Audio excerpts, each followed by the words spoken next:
各位贵宾您好，会议将于2分钟后开始，请待会要发言的团体麻烦您移驾到舞台正前方的等候区等待发言，谢谢。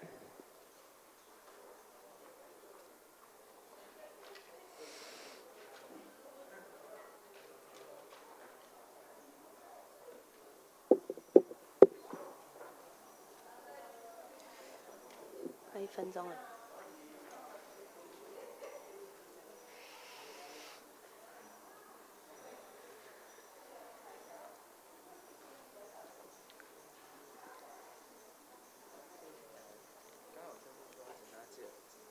刚刚还没有，这一场还没有。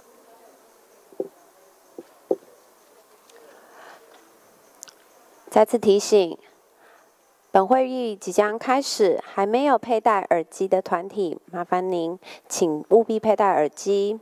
若您还没有耳机的话，请移驾到场外的报到处做兑换，谢谢。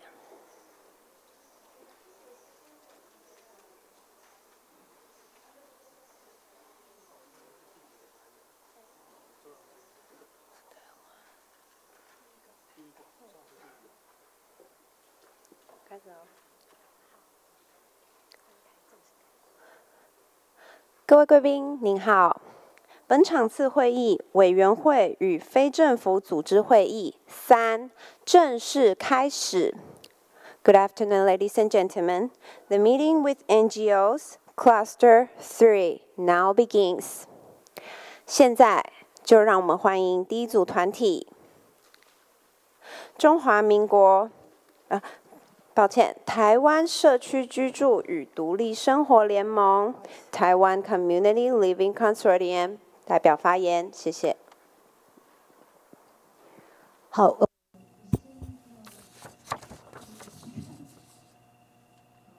Allow me to do one mock interview. I'm going to interview one of the assistants. What is your name?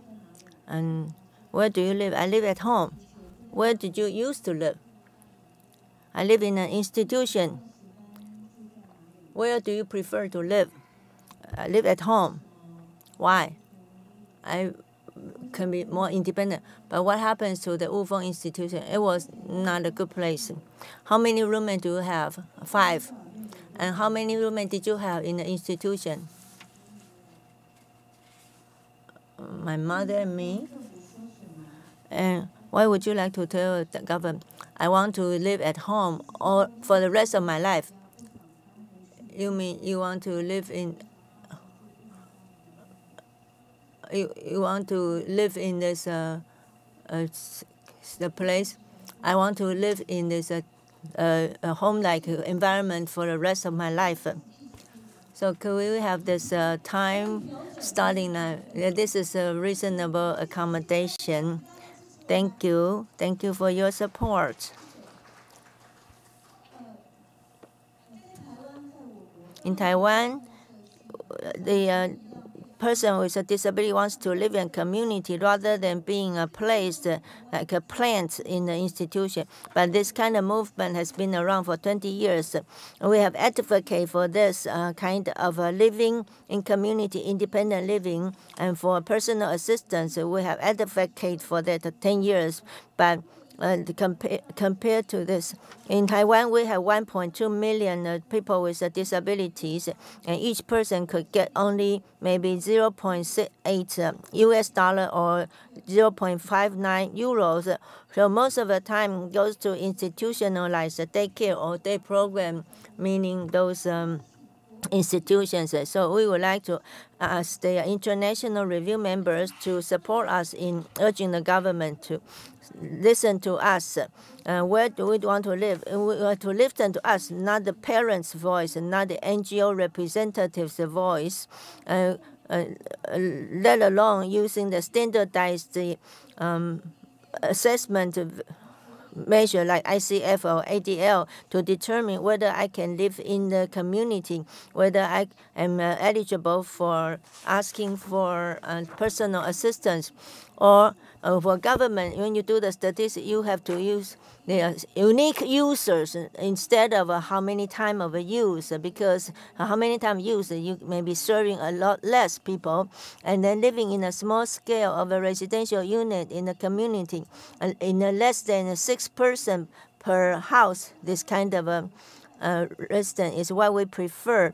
And then the government should budget for that, and the government should decouple this community living versus standardized evaluation. And we want more housing subsidies, and and currently the personal assistance costs us, we have to pay 30% of the cost. It's too expensive.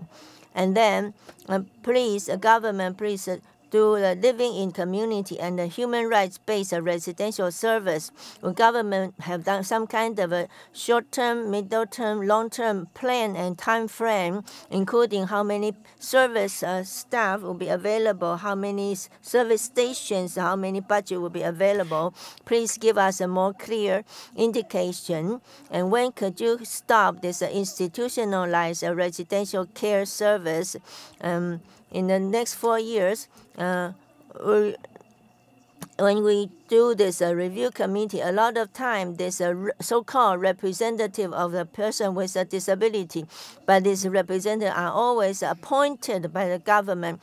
We would like to get those representation from the person with a disability themselves. You need some kind of a transparent, open system to convince us these people can represent us. And then in the next 4 years, what does the government intend to do, and what do you know you cannot achieve? Please let us know. Thank you for the applause.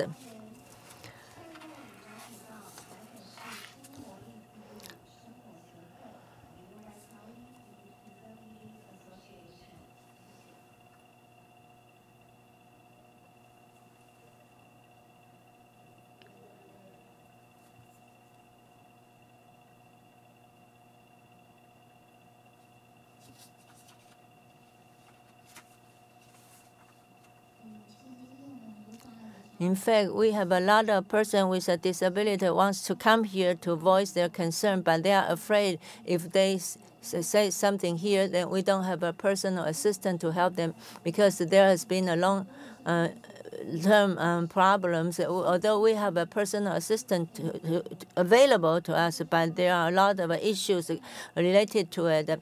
And we get only a few hours of a service, and sometimes we have additional problem negotiating with them. They think if we ask for too much, then the authority will cut our hours of using this personal assistance.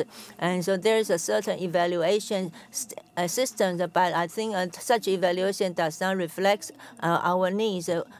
And in terms of a resource distribution and this dispatch service, they will give you very low hours available, or for people who cannot have this financial resource to pay for it. They cannot afford it, and then they give you very few hours. So there's no effective channels to use such a service.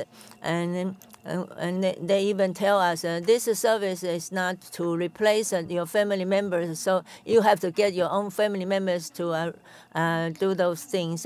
And then when when there is a blackout, or when there are natural disaster, these personal assistants, they will also just do something else instead of coming to our house at the appointed hours. So when we need additional assistance, but then they will not show up. So there are a lot of times we don't have access to the right kind of a service, and so for people who have additional needs, they have to hire migrant workers to do the caregiving work, or they just go to the institution, to do that. So for those people with a high intensity assistance, it seems community living is impossible. It's beyond their reach because they cannot afford such type of personal assistance required. And then when we do the community living, you need not only this manpower resources, but also the subsidy. And for the subsidies, there's a very high threshold. And then the family income becomes one reason to kick us out of this program. So we believe this kind of evaluation should be based on our personal income rather than family income. And then in terms of housing, we have very few options. We have to get these subsidies, and also and they will calculate how much our family can pay. But so so they say we can live with our family, but our family home sometimes have a problem with accessibility. So that should not be a reason to kick us out of this service or assistance. But still, I think the ultimate goal is to deinstitutionalize. So the government should put more attention in making that happen.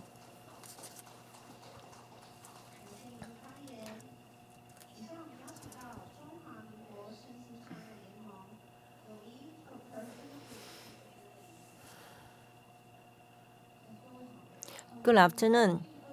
Regarding Article 20 and 22, when we talk about the personal mobility, the current regulation does not allow the people with epilepsy and other disabilities to get a driver's license of a motorcycle or driver's license. And then for people with a certain physical disability, they cannot get the driver license for motorcycle over 250 cc. Actually, these people, they are able to control such vehicles with modified devices. And then when we talk about personal information privacy, and there is a Personal Information Privacy Protection Act, but this government agency, sometimes they would just on their own initiative share the information of a person with a disability. There was one case, there's an epilepsy person, the information was given to the Ministry of Transportation and Communication, and then this the government told these people with epilepsy to revoke their driver's license. And then 2 weeks ago, there was one case at the Ministry of Health on its own initiative tell the media about a person who disrupted the public orders, and then they told this person has a medical history, and then there was some dialogue between the person and the social worker. But I believe the Ministry of Health should not have done that, because this is a severe violation of this personal privacy. Also, there should be some kind of sanction mechanism in place for such a leak of information.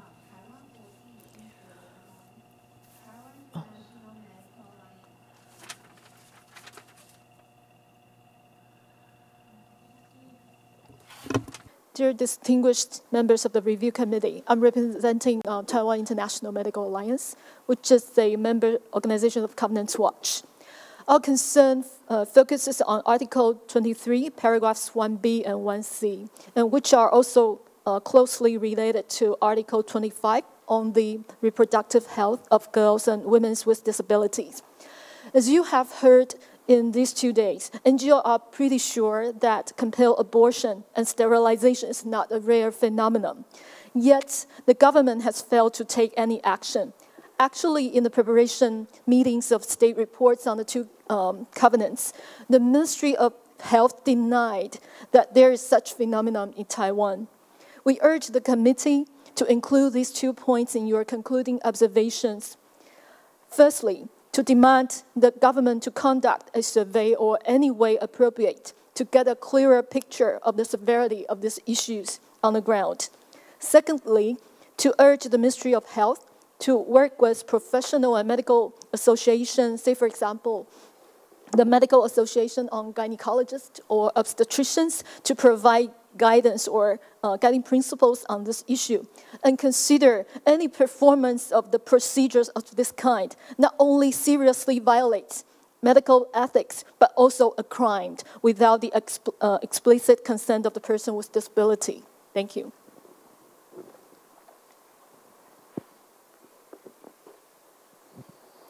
感谢您的发言。接着我们邀请。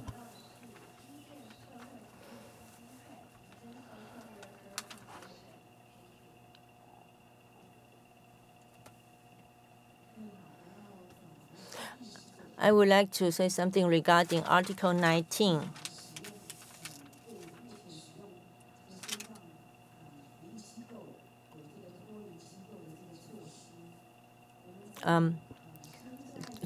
Talking about the deinstitutionalization, because in our law, it requires that the type of this live-in institution to provide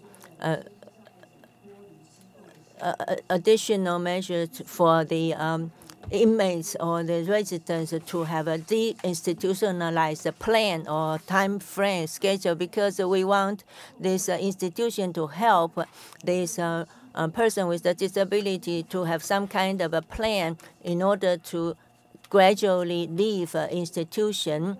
And for these facilities that's offering access to the public do not have the requirement to provide accessibilities. And nowadays, in our building code, Chapter 10, it does not require a building less than 100 with a land 150 square meters, or for each floor that's less than 100 square meters.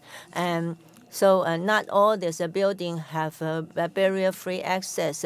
I believe the government should look into all these places, especially public buildings like clinics or convenience stores, to have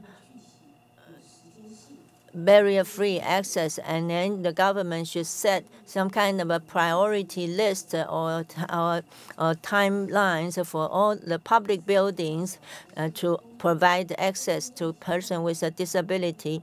And then the public transportation and the taxi does not have equal access to the person with disability. And up to 2016, the end of 2016, altogether in Taiwan, all the buses, city buses, more than 50% of the buses are those no step or low type of a bus. I believe the government should set a time frame to get all the public buses to be no step type.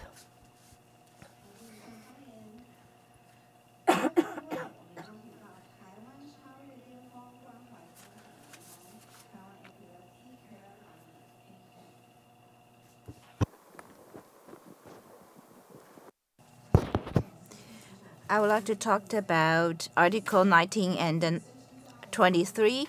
19 is living independently and being included in the community. We were going to talk about the epilepsy patients, particularly refractory patients. Usually they will be rejected outside the daycare centers.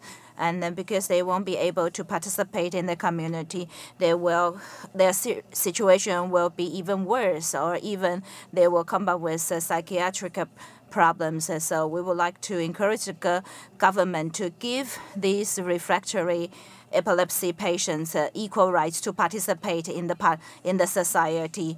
And also in terms of this regulations, and the government need to provide care, including in-home care and also living and psychological construction daycare. We hope that these assessors providing these services need to understand their situation, because epilepsy might not be onset at the spot. And the assessor, if they don't understand the situation of epilepsy patients, they will influence their assessment of the patient's situations.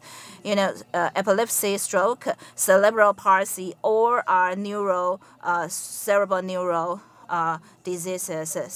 And actually there are 40 different kinds of epilepsies. So this is a very complicated disabilities. So we need to pay attention to the needs of these epileptic patients. Article 23, and this is about that the government's response saying that they provide short-term and temporary assistance to the parents, but actually the parents needs more than just short-term or temporary care. So these parents or caretakers need to be paid more attention because they also need respite service. And also if they cannot get a break from taking care of their patients, they might also have a serious mental situations. 好，接下来卫生福利部社会及家庭。The secretariat of this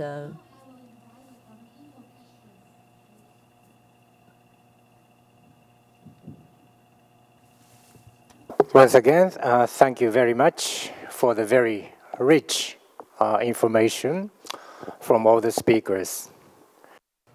Before I invite committee members to ask questions to you, as a matter of urgency, I have to ask Ms. Lim, the second speaker, I need to be very clear about this. That is, I hope I'm understanding you correctly. You are saying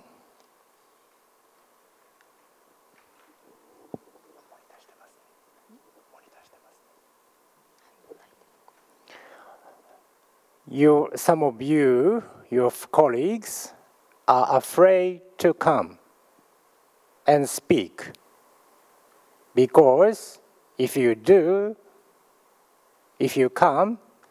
colleagues come and criticize the government, your colleagues are afraid you may lose hours of personal assistance.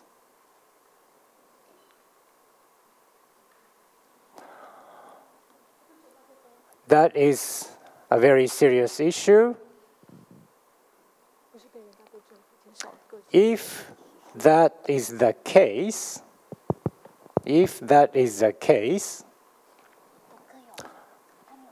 that this review, it really affects this review exercise because it's that element of reprisal by the government should be zero.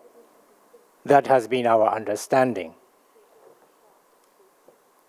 So,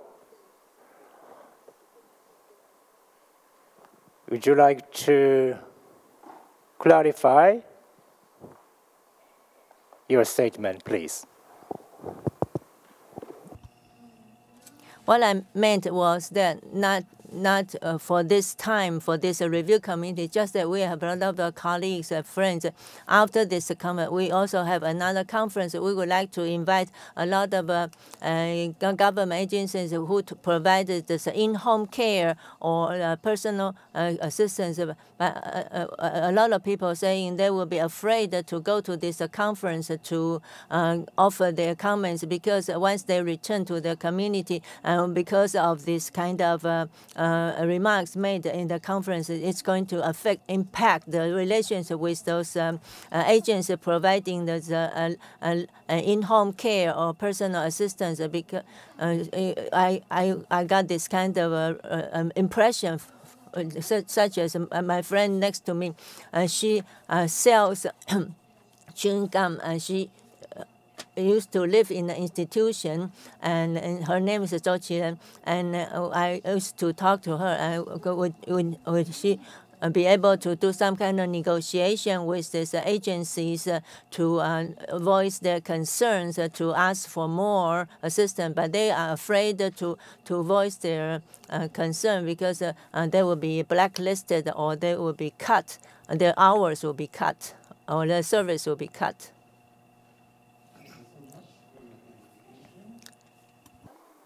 The first thing I would do in the government session, before I ask other committee members to ask, I don't want to spend too much time on this. The first thing I'm going to do in the government session is to ask Minister Lim or Deputy Minister Liu to give their words. There will be no such a thing. Now I invite Ms. Richler to ask questions. Thank you. Thank you to all of you for your comments. I must apologize that when we submitted our list of issues, in responding to the submissions that we had received from civil society as well as from the government's reports, there had been no references to Article 18. But I think that we would be remiss if we didn't address that issue. And so I would like to ask this question to civil society, and I will be asking the same question of government later. The issue relates to families coming to Taiwan. In many other countries, the experience is that if a family wants to immigrate to a country, and if one of the family members has a disability, there's often discrimination either against that individual or against the family as a whole. Sometimes the family is told that they can come without the family member who has a disability. Sometimes the entire family is rejected. Sometimes the person with the disability is allowed in, but is never allowed to gain citizenship of the new country, even though other family members may be allowed to. In other cases, even when it's not a question of immigration, it may be a question of visiting a country. There are prohibitions against people with certain disabilities from visiting a country. So my question to civil society is, are you aware of any discrimination against individuals with disabilities or families that include a member who has a disability in immigrating to Taiwan or in coming to visit Taiwan? Thank you.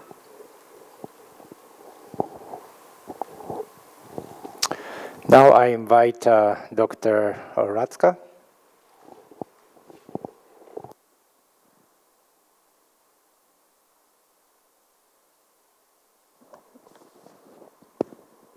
Thank you, Chair. My question is, I get the impression that persons with extensive needs, requirements of assistance in daily living do have to rely on family members. And I would like to have a confirmation of this, that without members of the family, you cannot get by with the services that the government provides for living in the community. Is that my correct understanding? That's one question.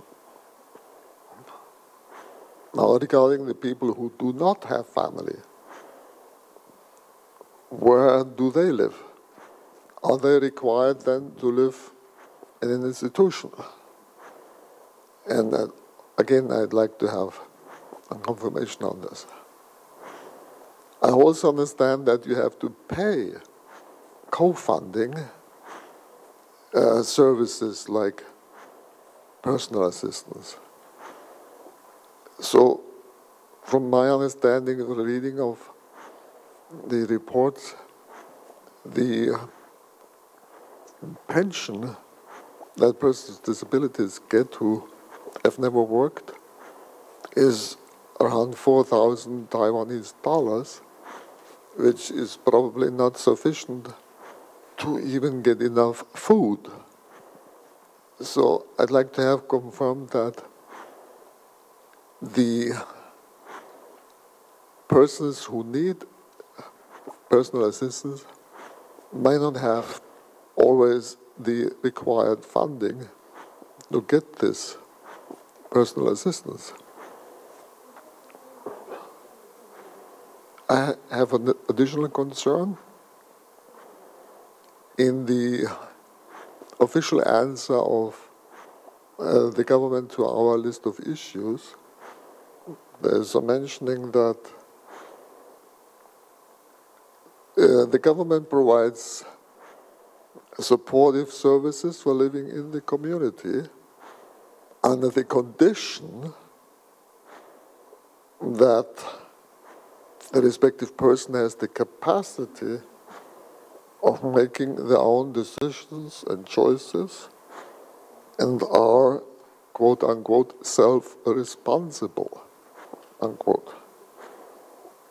And my question is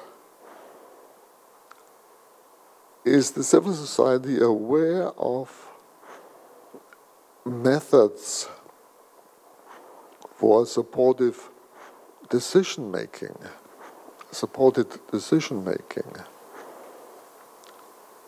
Has the government developed such methods and practices of supported decision-making?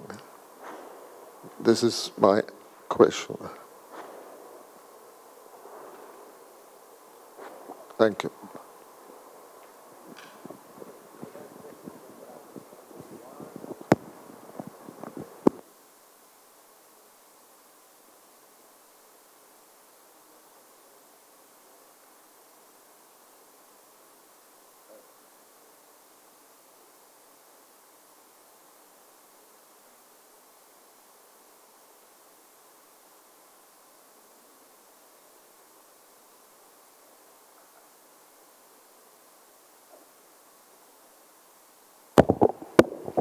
Thank you very much.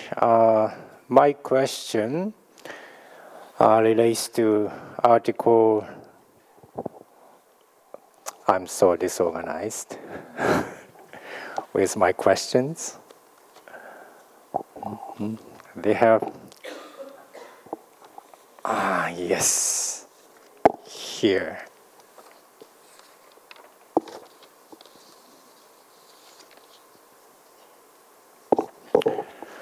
My question relates to Article 22 on the respect for privacy. I'm still having difficulty understanding this 5 yuans, frankly, but it seems particularly the control yuan seems to have more problem with the understanding of the importance of the protection of privacy of persons with disabilities. If you have any particular example of that, I would really appreciate to know. On Article 23, on the respect for home and the family, I really appreciated all of your contributions, as well as the latest one from the International Medical Alliance. And I will try to reflect and consider for our concluding observations. But this is not a question, but perhaps we will see these issues of serialization, or where does it really fit? Article 17, Article 23, and also there are issues of Article 25. But certainly we will take note of your important contributions. And I invite, if there are any other members of the committee, to ask questions at this time.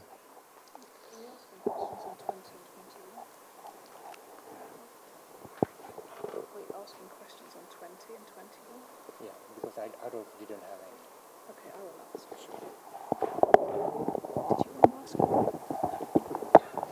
Thank you. So I have a quick question on personal mobility on Article 20. I would like to know if you have any information on the number of persons with disabilities who benefit from advances in assistive technology, including personal mobility, devices. I would also like to know if there are any restrictions on the number of assisted devices that are granted to one person. Is there an upper limit on this?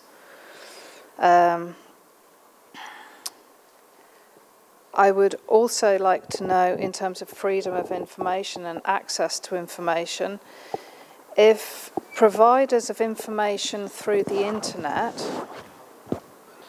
whether they are all accessible websites for people who are blind or visually impaired who use screen readers.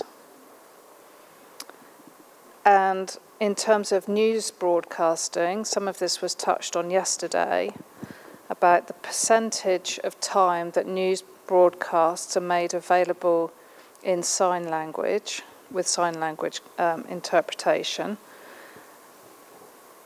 both for public broadcasting and for the private companies who are broadcasting.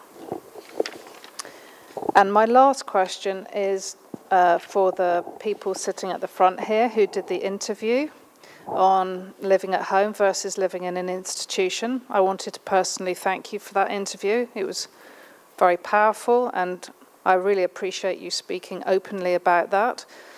And if you would be happy to tell me about any issues that you faced within the institution in relation to personal privacy, whether you felt that you had the level of privacy that you would have at home, if that was also the case in the institution.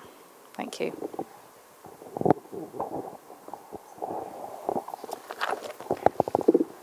好，谢谢委员的提问。那针对刚刚委员的提问，我大概简单的在 Thank you for the questions regarding Article 18 about this.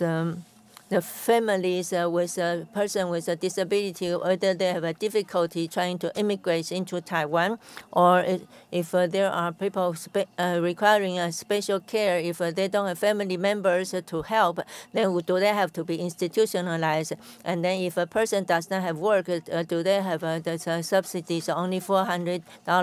Or what if they need a personal assistance to hire or to pay for personal assistance? And then regarding Article 22, if there's a control yuan, if they could accept as a petition once our privacy was violated, whether this government ombudsman agency could help.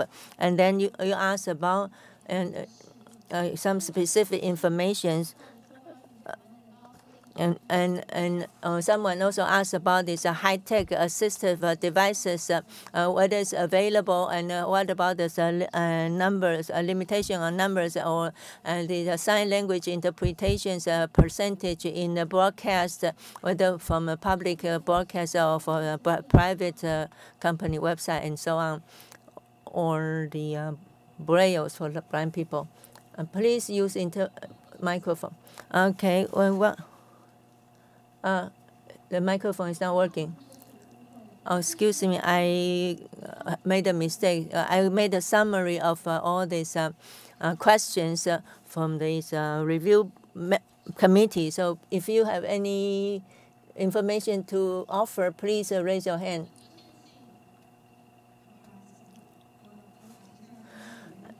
There was one question regarding the people with a hearing impaired. I am the president of this association of a person with a hearing impaired. I myself is a special education teacher at the primary school, so I'm retired. So I can offer any comments. I don't have to be afraid of a reprisal from government. And how many hearing impaired people get the high-tech assistive devices? People with a hearing impairment, because it's not visible. So hearing aid typically could solve 80% of the problem of their needs in education, in living, in moving. However, in Taiwan, this kind of hearing aid is very expensive. For each year, it's going to cost me $2,400 for 2 years. It's going to cost me more than $5,000 US dollars. So and that's very expensive. That's beyond our ability. And these private enterprises, they just charge this exorbitant price. And I myself, I have go around Taiwan to make certain surveys, and then I found that 80% of the people with a hearing impairment, on average, they have $20,000 worth of annual income, and then if usually I have to replace this hearing aid, and every 3 years to replace it, but it's going to cost me 1 year's income to replace it every 3 years. So I think the government should help us to solve this problem. And then regarding the sign language interpretation, and the government has not done the work. And in the CRED, and they asked us questions, but the government did not respond to them. I think the government has paid very little attention to this people with a hearing impairment, and because we have trouble voicing our concerns, so the government somehow ignore our existence, and some people propose to have this sign language as an official language. I think in Taiwan, in terms of early intervention, they only do this oral expressions for a person with hearing impairment without teaching them the sign language. I believe the government should also help these young children to learn the sign language. And so sign language should be taught in early age.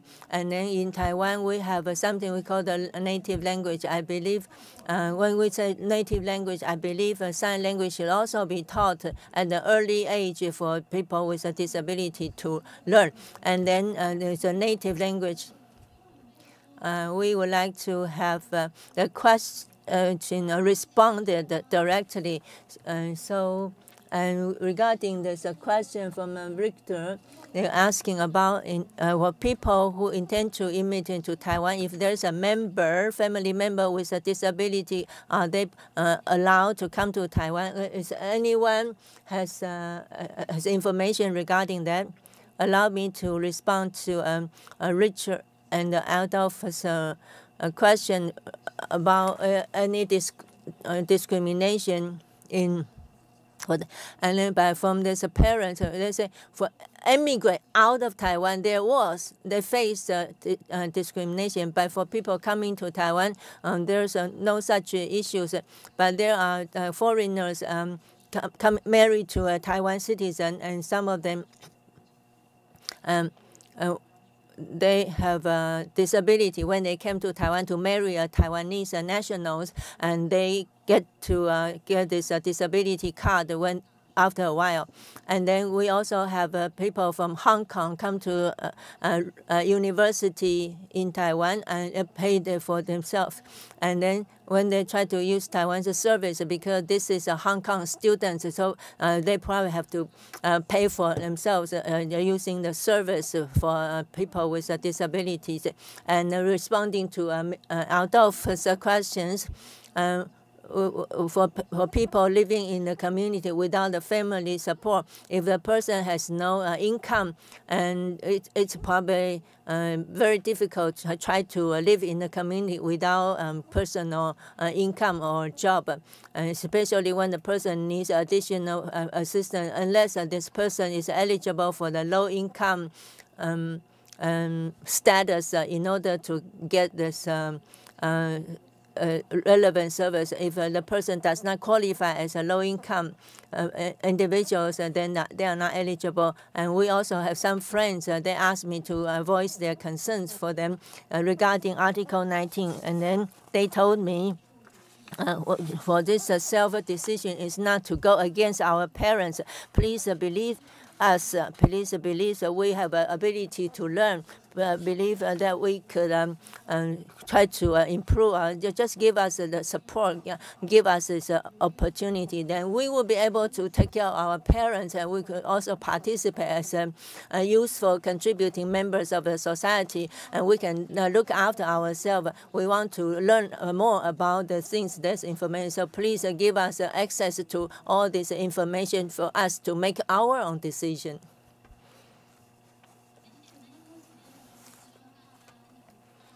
And due to time constraint, please limit your remark in 2 minutes, or Adolph asked about if a person without a job only have a $4,000 income, would that be enough to afford all kinds of assistance service? Who knows the answer? Please raise your hand.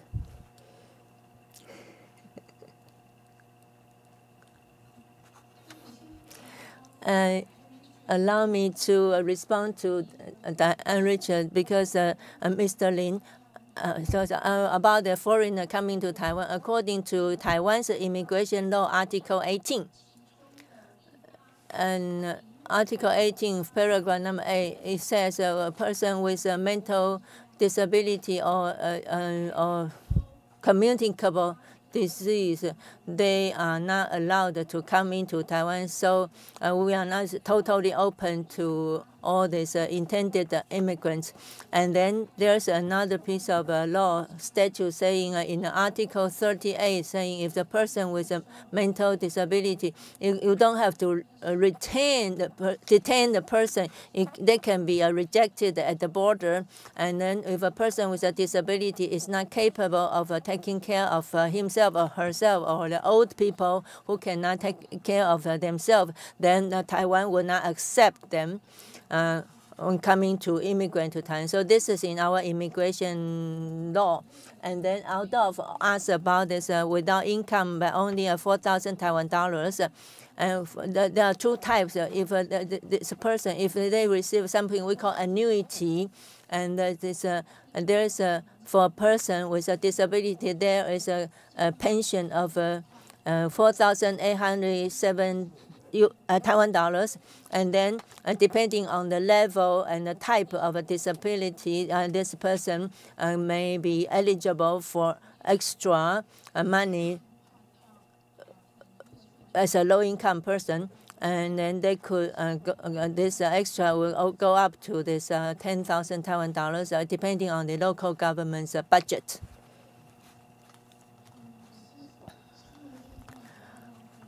I am from this living in community association. Without the family members' support, if I want to live alone, for people who does not have such a need, because they could medium or low level disabilities, they could live in the community. But for people with a high level of disabilities, they cannot live alone.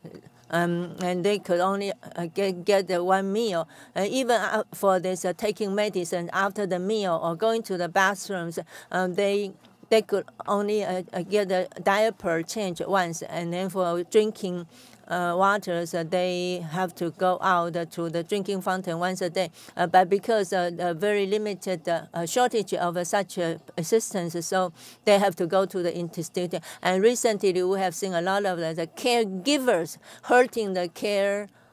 Hurting the people who they care for out of exhaustion, out of desperation. So I think Taiwan government should provide such a safe place for the person with a disability to be free from this injury from their caregivers, and then about the supportive decision-making mechanism or service. And in this NGO, we have such a service, but the government does not have this across-the-board service and without the budget. So right now, this supportive decision-making mechanism only rely on the consultation to this expert or some of these professionals. And then when we talk about this assistance technology, Taiwan actually has an R&D capability to develop a very high-tech. And my wheelchair there's one part lost, and it's going to cost me $180,000, but I have to rely on the subsidies to replace that. And a lot of people with a severe disability needs this kind of electric wheelchair, but we have very little subsidies every month from $4,000 to $10,000. But the threshold is very high. The criteria is very strict, so they make it difficult for us to live alone. And please restrict your statement within 2 minutes. And there is also this Nagase professor also asked questions about Article 22 and 23. I would like to respond to Article 20 about this subsidies for assistive devices. There are within 2 years, you can only apply for 4 items of assisted devices. Besides, the type of devices has to be consistent with your category or level of a disability. For example, you're going to need an electric wheelchair. You have to be a severe disability to be eligible. But in Taiwan, this kind of people, they will be bedridden, bedbound. But we need it. And also this kind of devices has a lifetime. And before the lifetime expires, you are not allowed to buy a new one, get a subsidy for that. If it breaks down, you wait for 3 years to get a new one, to get the subsidies. And then there's a ceiling for such subsidy. For example, you need $50,000, but the subsidy is only half of that. And so I have to come up with the other 50%. And then the hearing impaired, I think the damage is 40 decibel, but in Taiwan the limit is 45 decibel, meaning you lost a hearing by 45 decibel before you are qualified. Also, I think Diane Kingston asked one question regarding the residents of institution. Oh, Xiuzhu, what's your name? My name is Xiuzhu. Where do you live? I live in Caijia. Yes, I have my own room for me, one person. Do you have own closet? Yes. Do you have a pet? No.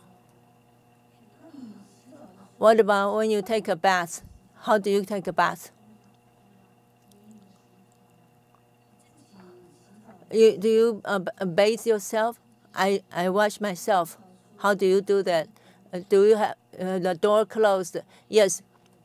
Yes, when I wash myself, my door is closed.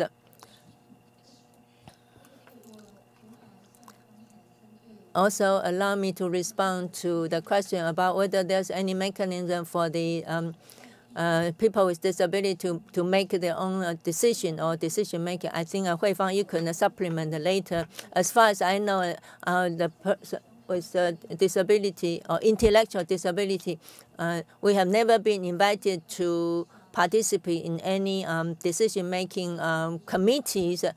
Usually, typically, it was parents who got invited to such a committee. We have never been invited to participate in this any decision-making reviews in this. So nobody with intellectual disability. That's why I want to raise this issue. Where do we want to live? What do we want to do?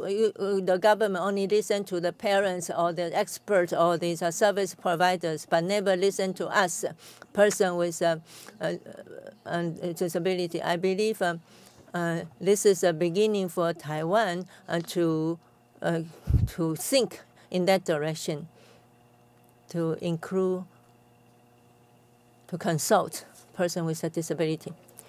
And dear review committee members, dear friends here, I'm here on behalf of myself. More than a year ago, I just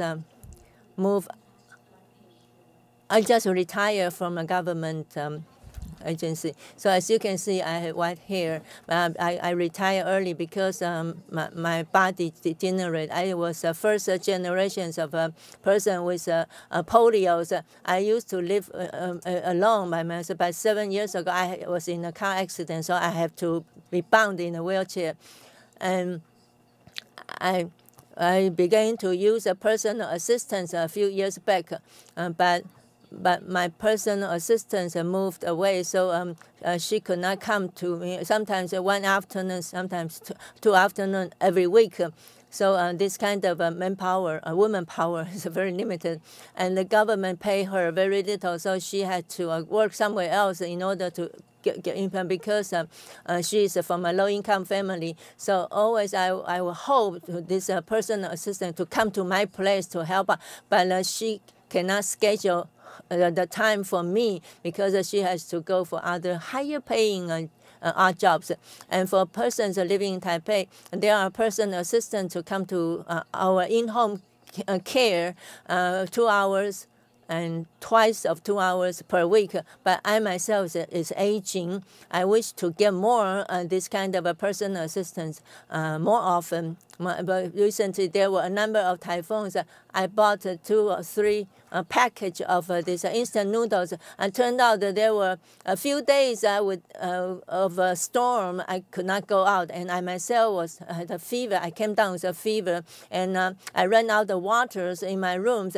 I was thinking, is there a place where I can make a phone call, say, could you buy some hot food to deliver to my place? But there was no such service available. Thanks to God, I am a retired civil servant, so I have enough to live on. But my parents are not around anymore, so I have to really look after myself. But so far, I can still getting by.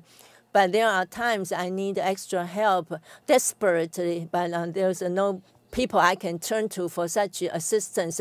So I'm hoping this personal assistance hours could be higher, and also they can get paid higher hourly rates. And with more people on the list for us to, so that they can live a better life until the day I have to really go.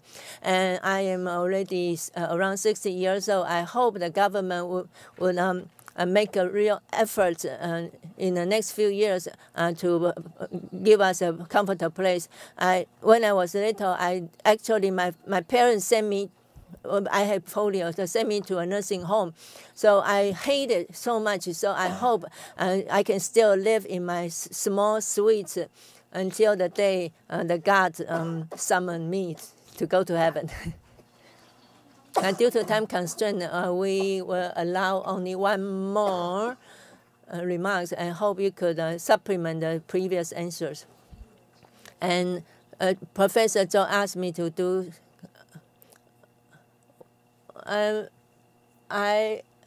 I would like to respond to article number 9. My hands is up for a long time, but Professor Zhou asked me to supplement some answer. In Taipei City, now we have this committees. They're inviting the person with intellectual disability to participate in those decision-making committee.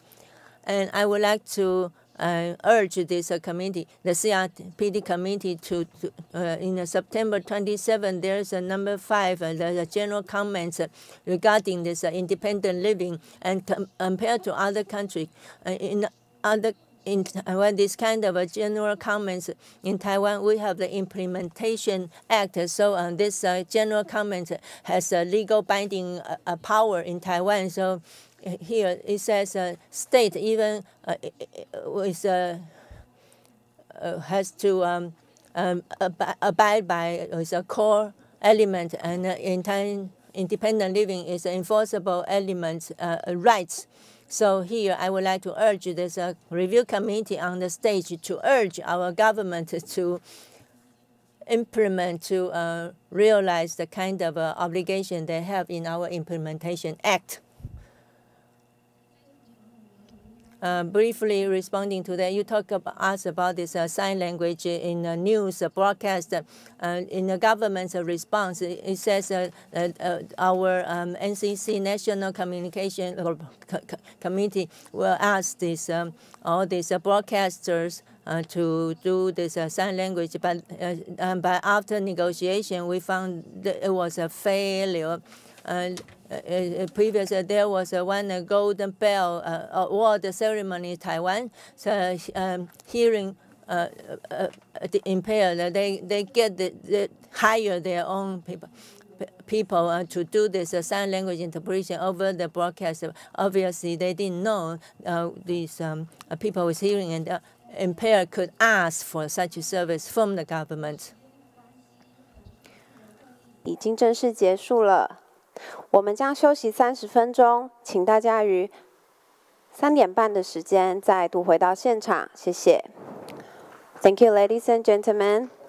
This session has officially ended. We'll take a 30 minutes break. Please come back and be seated. Thank you.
各位亲爱的贵宾，本场次为审查身心障碍者权利公约条文18至23。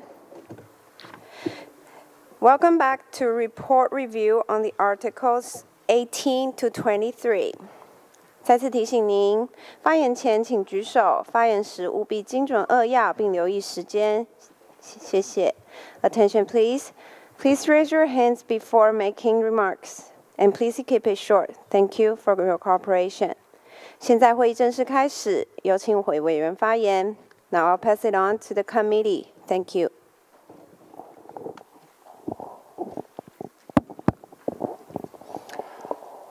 大家好。I hope my Chinese is improving. Before we start this third cluster on Article 18 to 23, there is one very important issue I have to raise. That is the issue of independence of this process, transparency, and also the guarantee that civil society and DPO members are free to express, are absolutely free